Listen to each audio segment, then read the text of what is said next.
রণব আহমেদ আজিজুলের বিরুদ্ধে ষড়যন্ত্র ও অপপ্রচারের প্রতিবাদে তারাকান্দায় বিক্ষোভ মিছিল এবং সমাবেশ অনুষ্ঠিত হয়েছে। এসএমকে মিজানের পাঠানো তথ্যচিত্রে থাকছে বিস্তারিত।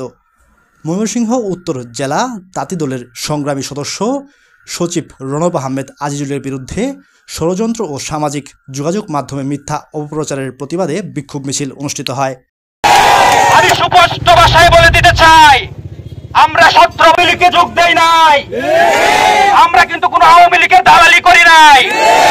আমি 2008 সালে এই শেখ মুজিবুরের ছবি পুরানোর মামলা থেকে আমার রাজনীতি শুরু হয়। সোমবার 25 আগস্ট বিকেলে ময়মনসিংহের তারাকান্দা উপজেলার হরিয়াগাঁই বাজারে এই বিক্ষোভ মিছিল ও প্রতিবাদ সভার আয়োজন করা হয়। এতে উপস্থিত ছিলেন সদস্য সচিব রণব আহমেদ আজিজুলের অসংখ্য সমর্থক বৃন্দগণ। প্রতিবাদ সভায় বক্তব্য রাখেন রণব আহমেদ আজিজুল এবং তিনি বলেন, আমার বিরুদ্ধে যে ষড়যন্ত্র চলছে তা ভিত্তিহীন ও উদ্দেশ্য প্রণোদিত। দলীয় নেতাকর্মীদের এসব বিভ্রান্তিকর অপপ্রচারকে প্রতিহত করবে। এ সময় তিনি বিগত সরকারের আমলে নিজের রাজনৈতিক অবস্থান ও তৎকালীন করুণ পরিস্থিতির বিভিন্ন দিক তুলে ধরেন।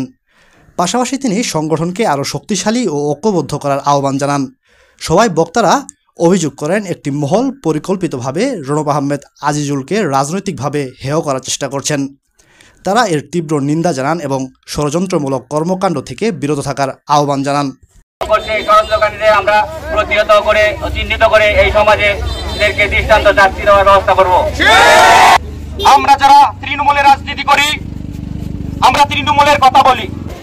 যে রকমের ষড়যন্ত্রের বিন্দাজাল কিছু কুচক্রী মহল আমাকে ষড়যন্ত্রের বিন্দাজালে আবদ্ধ করে রাখতে চেয়েছিল, আমি সেই ষড়যন্ত্রের বিন্দাজালকে অতিক্রম করে আমি আপনাদের মাঝে ফিরে এসেছি। বলে দিতে চাই, আপনারা যারা আমাকে নিয়ে বিভিন্ন রকম আপনারা সাবধান হয়ে যান।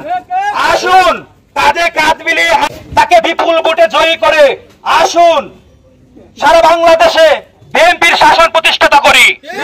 সেই আশা ব্যক্ত করে আপনারা এখানে যা উপস্থিত হয়েছেন সকলের সুস্বাস্থ্য কামনা করে আমি আমার সংক্ষিপ্ত বক্তব্য এখানে শেষ করছি। সকলের প্রতি আমি কৃতজ্ঞ। সবাইকে ধন্যবাদ। আসসালামু আলাইকুম।